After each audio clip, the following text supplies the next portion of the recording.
नमस्कार, मैं दिव्यांशी आप सभी का स्वागत करती हूँ स्टडी आईक्यू पे। आज इस इंटरव्यू सेशन में हमारे साथ जुड़ी हैं 65 बीपीएससी में रैंक 280 हासिल करने वाली सदफ आलम जी। मैं सभी को बता दूं तो उनका चयन एसडीएम पद पर हुआ है। स्वागत है सदफ जी आपका स्टडी आईक्यू पर। जी बहुत बहुत धन्यवाद अपने प्लेटफॉर्म पे आमंत्रित करने के लिए। और मैं आशा करती हूँ कि मेरे द्वारा बताई गई जो भी टिप्स एंड ट्रिक्स हैं, स्ट्रेटजी हैं, वो आप लोगों के लिए 67 बीपीएससी में बेनिफिशियल रहे। मुझे पूरा विश्वास है सदफ जी। और मैं सदफ जी के बारे में सभी को बता दूं तो वो अभी रेवेन्यू ऑफिसर के तौर पे उनकी भी ट्रेनिंग चल रही है। उनका 64 बीपीएससी के थ्रू रेवेन्यू ऑफिसर के पद पर चयन हुआ था और 65 में वो एसडीएम पद के लिए चयनित हुई है। तो यानी कि दो अटेम्प्ट, दोनों ही सक्सेसफुल अटेम्प्ट। ये तो मैंने सदफ के बारे में थोड़ा सा बता दिया। मैं चाहती हूँ कि सदफ जो जर्नी आपकी रही है वो थोड़ा सा आप हमारे साथ शेयर करें। जी जैसा कि मेरा नाम सदफ आलम है और 65th बीपीएससी में मेरा रैंक 280 है, जिसमें कि मुझे बिहार एडमिनिस्ट्रेटिव सर्विस एलोकेट हुआ है। और ये मेरा सेकंड अटेम्प्ट है। 64th मेरा फर्स्ट अटेम्प्ट था, जिसमें कि मुझे बिहार रेवेन्यू सर्विस मिला। और मेरी स्कूलिंग वनस्थली विद्यापीठ से हुई है। ग्रेजुएशन मैंने बीटेक इंफॉर्मेशन टेक्नोलॉजी में किया है। उसके बाद से मैं प्रिपरेशन कर रही थी कंपटीशन में, और then I am here as a Bihar administrative service. आपने जैसे बताया कि वनस्थली से आपकी स्कूलिंग हुई, फिर एमएटी से आपने इंजीनियरिंग की। सिविल सर्विसेज क्यों? मतलब कहीं ना कहीं घर वालों को ऐसा था कि कभी तो एग्जाम देना है, क्योंकि मेरे घर में भी सब कंपटीशन फील्ड से जुड़े हुए थे।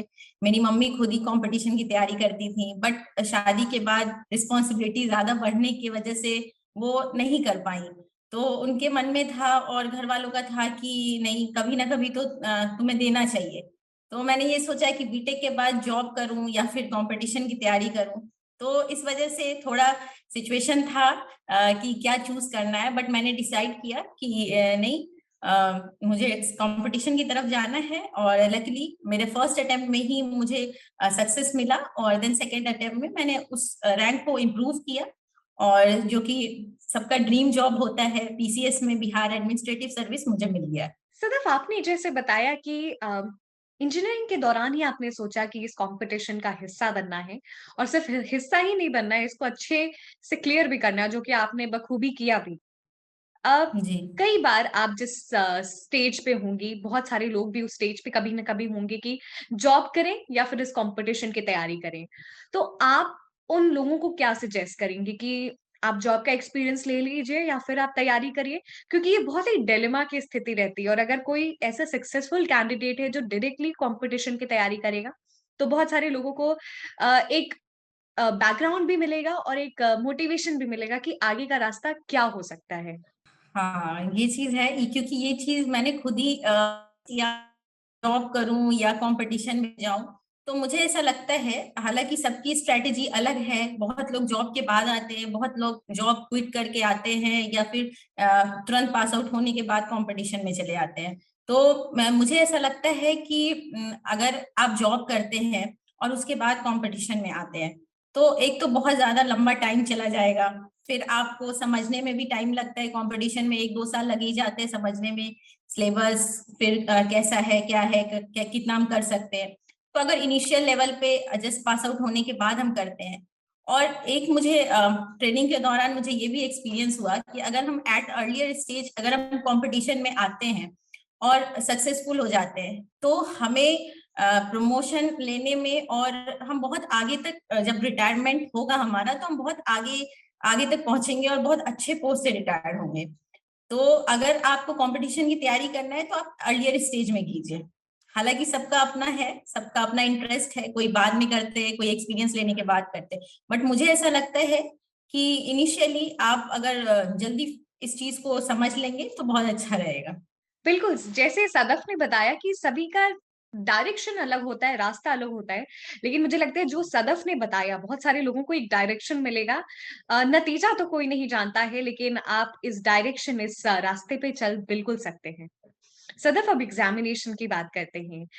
क्या जी स्ट्रैटेजी आपने अपनाई इस एग्ज़ामिनेशन के लिए और कैसे एग्ज़ामिनेशन को समझा? क्योंकि दोनों ही अटेम्प्ट में, पहले अटेम्प्ट में ही आप सक्सेसफुल रही इस एग्ज़ामिनेशन में।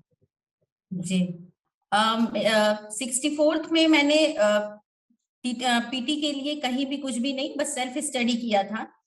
और उसके लिए पहले से मैं एनसीईआरटी पढ़ रही थी। फिर उसके बाद जितने भी इकोनॉमिक सर्वे है, बजट है बिहार का, उन सब का जिस्ट मैंने पढ़ा, पूरा नहीं पढ़ा। उसके बाद प्रीवियस ईयर को सबसे ज्यादा मैंने फोकस किया, उसको एनालाइज किया कि किस पोर्शन से ज्यादा आते हैं। जैसे कि बीपीएससी में हिस्ट्री और साइंस करंट अफेयर का बहुत ज्यादा वेटेज रहता है, तो इस पे मैंने बहुत फोकस किया कि कहीं से कुछ भी छूटना नहीं चाहिए। उसके बाद मैंने टेस्ट सीरीज दिया आस्था आईएएस में, तो वो मेरे लिए बहुत बेनिफिशियल रहा। पीटी का भी मैं टेस्ट सीरीज दी और मेंस का भी मैं टेस्ट सीरीज दी। तो ये था मेरा पीटी का, क्योंकि ये एग्जाम 3 स्टेज में होता है, प्री, मेंस और इंटरव्यू। तो आपको हर स्टेज पे पीटी क्वालिफाइंग होता है। फिर भी अगर हम पीटी में फेल हो जाते हैं तो फिर हम आगे के स्टेज में नहीं अपियर हो पाएंगे। तो एवरी स्टेज इज इम्पोर्टेंट, तो you have to focus on pre first, then mains and then interview. तो और मेंस में आपका सब्जेक्टिव पार्ट बहुत अच्छा होना चाहिए। आप जो आपके पास जितना इन्फॉर्मेशन है आप उसको रिप्रेजेंट कैसे कर पा रहे हैं, ये बहुत इंपॉर्टेंट होता है। तो इन सब बातों पे फोकस करना है। प्लस अगर आप आपके पास फाइनेंशियल बैकअप है तो आप टेस्ट सीरीज कीजिए, और अगर नहीं है तो फिर सेल्फ स्टडी से आजकल यूट्यूब पे बहुत सारे चैनल हैं। स्टडी आईक्यू है, is a best channel for preparating for competition, तो उसको आप फॉलो कर सकते हैं। तो ऐसी मेरी जर्नी रही। फिर मैंने मॉक टेस्ट भी दिया इंटरव्यू के लिए। आस्था आईएएस में मैंने मॉक टेस्ट दिया है, हज भवन में मैंने मॉक टेस्ट दिया है। तो ऐसे मेरा जर्नी था 64th में। और 65th में मैंने कहीं भी टेस्ट सीरीज नहीं दिया, क्योंकि मेरा सिलेक्शन हो गया था 64th में। तो अंदर से एक कॉन्फिडेंस था कि जो जो पोर्शन मेरा रह गया है उसको मैं कवर अप करूं। और देन मैंने मेंस दिया, और मेरे मेंस में बहुत अच्छे मार्क्स आए हैं, और इंटरव्यू दिया। Then I am selected in Bihar administrative service. Sadaf, NCERT बिल्कुल फाउंडेशन होती है, लेकिन कई बार ऐसा होता है कि हम एनसीईआरटी नहीं पढ़ते। जो स्टैंडर्ड बुक्स, अगर हम पॉलिटी की बात करें तो हम लक्ष्मीकांत डायरेक्टली पढ़ लेते हैं। अलग अलग सब्जेक्ट्स में यही यही सिलसिला चलता है। तो आपको कितना इम्पोर्टेंट लगता है कि एनसीईआरटी पढ़ना कितना जरूरी है? Yes, of course. एनसीईआरटी एक फाउंडेशन नहीं, एक हमारा पूरा क्लियर कर देता है व्यू को। क्योंकि जब हम लक्ष्मीकांत में जब हम पहला चैप्टर पढ़ते हैं, फिर दूसरा चैप्टर पढ़ते हैं, जब फंडामेंटल राइट पढ़ते हैं, तो ये चीज मैं फेस की हूँ कि मुझे शैल और मे में फर्क नहीं पता चलता था। बट क्लास 11 की एनसीईआरटी जो पॉलिटी की है, इंडियन एक्ट आवर कॉन्स्टिट्यूशन, उसमें शैल मतलब कि state is mandatory to give you things. तो मतलब हर एक जो बेसिक चीज होता है जहां पे हम कंफ्यूज होते हैं स्टैंडर्ड बुक पढ़ने में, और जो भी जैसे कि ज्योग्राफी में हम जीसी लियोंग को फॉलो करते हैं, बट अगर हम एनसीईआरटी पढ़े, it is more than sufficient for prelims exam. And for mains you have to switch on advance book, but NCERT is most important for any competition. बिल्कुल, जैसे सदफ ने बताया कि शैल और मे में कई बार डिफरेंस आप समझ नहीं पाते अगर आप डायरेक्टली स्टैंडर्ड बुक से पढ़ें, अगर आपका बैकग्राउंड नहीं है तो। सदफ, यस। आपने बहुत ही अच्छा मेंस में स्कोर किया है 65 पीपीएससी में, तो मैं डिटेल में चर्चा करना चाहूंगी आपकी मेंस की स्ट्रैटेजी। तो शुरुआत करते हैं। हाँ, जैसे कि बीपीएससी के मेंस में GS paper 1, GS paper 2 and optional होता है। और 300 मार्क्स का होता है, टोटल 900 मार्क्स का। जीएस पेपर 1 में history, art and culture, both India and Bihar, current affair and international relationship, and statistic, data interpretation उसको हम कह सकते हैं। तो ये तीनों सेक्शन बहुत अच्छा है, बहुत स्कोरिंग है। हिस्ट्री को लोग बोलते हैं कि अरे कुछ भी लिख देंगे, थोड़ा सा उसमें मतलब होता नहीं है, थोड़ा सा नोट नोट ऐसा करके, बट उसको भी हम मॉडर्नाइज कर सकते हैं। उसमें भी हम थोड़ा सा, अगर कहीं पे डिमांड है, क्योंकि मेरा ज्योग्राफी ऑप्शनल था, तो मैंने बहुत ज्यादा अपना एनालाइज किया कि क्या मैं अच्छा कर सकती हूँ, क्योंकि एक आध नंबर भी अगर बढ़ता है तो मैं दूसरों से एज ले पाऊंगी। तो इस वजह से मैंने हिस्ट्री में भी थोड़ा मॉडर्नाइज किया चीजों को। कहाँ पे हम मैप दिखा सकते हैं, कहाँ पे कुछ अलग सा कर सकते हैं, कहाँ पे हम फ्लो चार्ट डायग्राम यूज कर सकते हैं। तो ये सब मैंने हिस्ट्री के लिए किया। करंट अफेयर आईआर के लिए जो विजन आईएएस का मटेरियल है, उसको मैंने बीपीएससी के सिलेबस के अकॉर्डिंग मैंने अपना डिजाइन किया कि क्या क्या मैं कर सकती हूँ नया। तो उसमें मैं की, उसके बाद स्टैटिक्स डीआई में प्रैक्टिस बहुत ज्यादा मैंने किया, क्योंकि 64th में मेरे पेपर 1 में बहुत कम मार्क्स थे, तो इस वजह से मैंने 65th में बहुत ज्यादा प्रैक्टिस किया स्टैटिक्स डीआई का। और शायद मुझे लगता है कि जो फर्स्ट रैंक है उनसे भी ज्यादा मुझे पेपर 1 में है। तो ये था। और पेपर 2 में फिर पॉलिटी है, उसके बाद साइंस टेक है, इकोनॉमिक्स है। तो इन सबको आप करंट से रिलेट करके, कोई जजमेंट नया आ रहा है, कोई भी ऐसा केस है जिससे आपको लगता है कि आंसर में आप यूज कर सकते हैं, तो उन सबको आप यूज कीजिए, आंसर राइटिंग प्रैक्टिस कीजिए, तो that is the enough. Sadaf, हम ऑप्शनल की भी बात करेंगे, लेकिन उससे पहले थोड़ा सा आंसर राइटिंग की बात करते हैं पहले। आपने कहा कि अलग-अलग चीज़ों से अपने आंसर्स को इनोवेटिव बना सकते हैं, अगर आप केस लॉज़ इंट्रोड्यूस वहाँ पे डाल रहे हैं या फिर जजमेंट्स डाल रहे हैं। एक बेहतरीन आंसर की स्ट्रक्चरिंग आपके हिसाब से क्या होनी चाहिए? क्योंकि हमको कंपोनेंट्स पता है कि आपको इंट्रोडक्शन लिखना है, बॉडी लिखना है, कंक्लूजन लिखना है और डायग्राम्स, फ्लो चार्ट्स, जजमेंट्स, लेकिन उसको एक प्रॉपर स्ट्रक्चरिंग कैसे करनी है? आप अगर वो उस पे थोड़ा-सा प्रकाश डाल सकें। हम्म देखिए, ऑलमोस्ट जितने भी एस्पिरेंट है उनको पता होता है कि मेंस में पहले हमें इंट्रोडक्शन देना है, फिर मेन बॉडी पे फोकस करना है, फिर कंक्लूजन देना है। अगर हम इसी चीज को थोड़ा थोड़ा मतलब कि स्ट्रेटेजिकली करें, कि क्योंकि हमारा 36 मार्कर क्वेश्चन रहता है जीएस में और 38 मार्कर रहता है, तो उसमें आपको यू हैव टू राइट 3 और 3.5 पेज। तो आपको क्या करना है, इंट्रोडक्शन में जो भी कोर कोर थीम है उस क्वेश्चन का, ठीक है, उसको आप डीपली अंडरस्टैंड कीजिए। एग्जाम में 1-2 मिनट उस पर सोचिए कि हमें इसमें क्या लिखना चाहिए। उसके बाद आप 2-3 लाइन से ज्यादा इंट्रोडक्शन मत दीजिए, फिर मेन बॉडी में स्विच कीजिए। मेन बॉडी में भी सीधा फ्लो चार्ट और डायग्राम से नहीं, कुछ कुछ उसमें पॉइंट्स लिखना है, फिर फ्लो चार्ट लिखना है, फिर कुछ पॉइंट लिखना है। Then you have to do conclusion. और कंक्लूजन ऐसा नहीं, कंक्लूजन को करंट से रिलेट कीजिए। जैसे मैंने क्या किया कि सस्टेनेबल डेवलपमेंट गोल या फिर बिहार का कोई स्कीम है, विमेन रिलेटेड स्कीम है, या फिर कोई हेरिटेज रिलेटेड स्कीम है, उसको मैंने आर्ट एंड कल्चर से रिलेट किया। तो थोड़ा इनोवेटिव आइडिया रखने से, और उस चीज का हमें पहले से प्रैक्टिस करना है, वो मटेरियल आपका 2-3 पेज का पहले से रेडी होगा, ताकि हम उसको हर एक आंसर में कहाँ क्या चीज यूज होगा वो आपको डिसाइड करना है एग्जाम में। बट वो मटेरियल आपको पहले से रखना है, और उस हिसाब से आपको मेंस में उस पर काम करना है। ये था मेरा हिस्ट्री में। और बाकी करंट में भी मेरे यही स्ट्रेटेजी था। और स्टैटिक्स मैंने आपको पहले बताया कि उसमें मैं बहुत ज्यादा प्रैक्टिस की हूँ, तो इस वजह से मेरा बहुत अच्छा रहा। सिर्फ करंट अफेयर्स को किस तरीके से पढ़ाई आपने की? क्योंकि अगर हम क्वेश्चन पेपर देखें तो उसमें डायरेक्टली कोई करंट अफेयर से क्वेश्चन नहीं है। क्वेश्चन नहीं आता है आमतौर पे, लेकिन आपने जैसे बताया कि करंट हिस्ट्री है, आर्ट एंड कल्चर है, तो आपने करंट हैपनिंग से उसको रिलेट किया। तो अगर ये पूरा कॉन्सेप्ट किस तरीके से कनेक्टिंग द डॉट्स जैसे हम कहते हैं, उसको किस यस तरीके से यस। आगे बढ़ाना है? हाँ, जैसा कि आपने बोला कि अभी जो ट्रेंड चल रहा है, जो 62nd थर्ड और 64th बीपीएससी, 65th बीपीएससी, तो इसमें क्या हो रहा है कि जो करंट अफेयर और इंटरनेशनल रिलेशन का पोर्शन है, उसमें ज्यादा इंटरनेशनल रिलेशन से क्वेश्चन पुट अप किए जा रहे हैं। तो इस ट्रेंड को ही आपको समझना है, और ये ट्रेंड तब डेवलप होगा जब आप प्रीवियस ईयर थॉरली एनालाइज करेंगे कि क्या पूछ रहे हैं और क्या नेक्स्ट पूछ सकते हैं। और हमारे जितने भी इंडिया के नेबरिंग रिलेशन है, इंडिया के डिप्लोमेट कहीं जा रहे हैं, उनसे कोई समिट हो रहा है, कोई 2+2 डायलॉग हो रहा है, या फिर कोई अनदर जैसे क्वाड हो गया, और भी जितने भी समिट हैं, और भी जितने ऑर्गेनाइजेशन से हमारा कोई बायलेटरल रिलेशन है, तो इन सब चीजों को समझना है। और जितने भी अभी करंट हैपनिंग हो रही है, वो ऑलमोस्ट ऑलमोस्ट वो इंटरनेशनल रिलेशन से रिलेटेड है।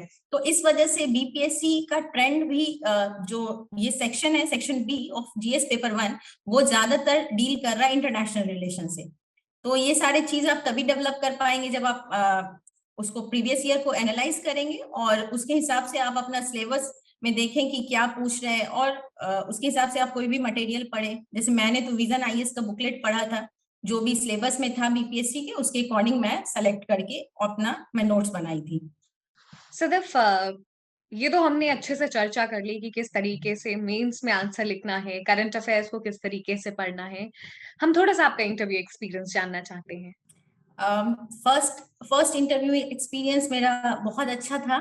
फर्स्ट टाइम था, थोड़ी नर्वस थी मैं इंटरव्यू बोर्ड से पहले, कि कैसा होगा, कैसे चेयरमैन सर कैसे होंगे, क्या होगा।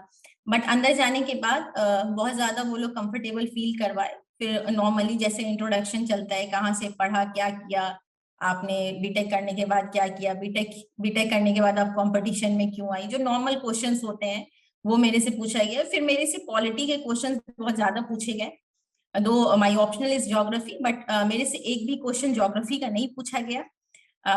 It was strange experience for me, क्योंकि मुझे लग रहा था, क्योंकि मेरा इंटरव्यू 5 दिसंबर को था, तो मुझे लग रहा था कि फर्स्ट जितने भी स्टूडेंट्स हैं फर्स्ट वीक के, तो उनसे ऑप्शनल से पूछा जाएगा, बेसिक डिटेल्स उसमें लिया जाएगा, बट मेरे से ऑप्शनल से एक भी क्वेश्चन नहीं था, मेरे से करंट अफेयर से एक भी क्वेश्चन नहीं था।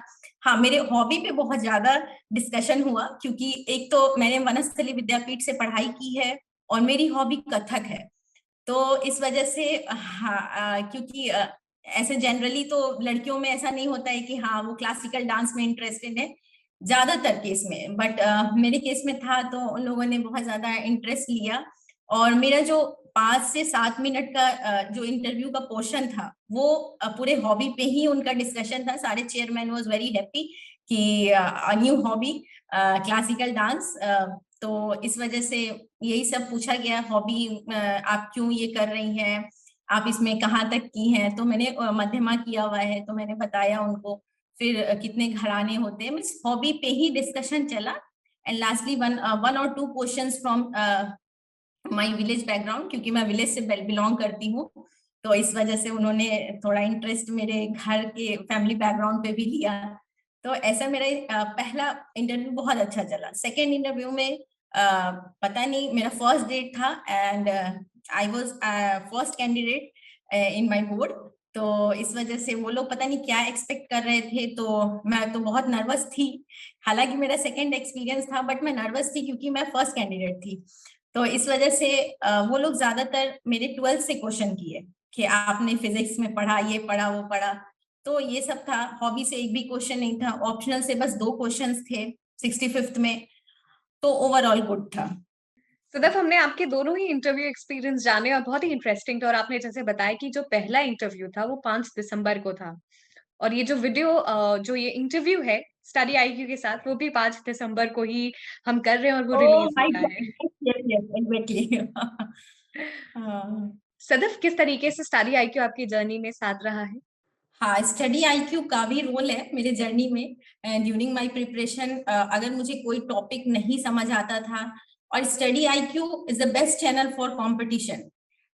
एंड जितने भी एस्पिरेंट हैं, कोई भी अगर हम लोग को प्रॉब्लम होता है, जितने भी हम स्टूडेंट्स थे, तो हम लोग यही बोलते थे, स्टडी आईक्यू पे देखा क्या, ये वीडियो स्टडी आईक्यू पे देख लो, ये टॉपिक स्टडी आईक्यू पे देख लो। तो मुझे बहुत अच्छा लगता था कि हमें कोई भी डाउट होता था और वहां से डाउट क्लियर हो जाता था। तो स्टडी आईक्यू का भी बहुत अच्छा रोल रहा है मेरे जर्नी में ड्यूरिंग माय प्रिपरेशन।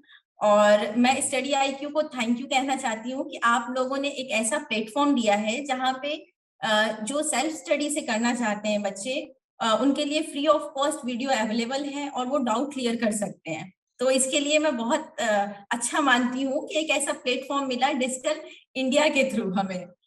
चीजें बिल्कुल सदफ, और यही हमारा प्रयास है कि जो भी स्टूडेंट सेल्फ स्टडी से करे या फिर उनको कहीं भी किसी पोर्शन में डाउट होता है, वो हमसे हमारे वीडियो के थ्रू वो समझ सके।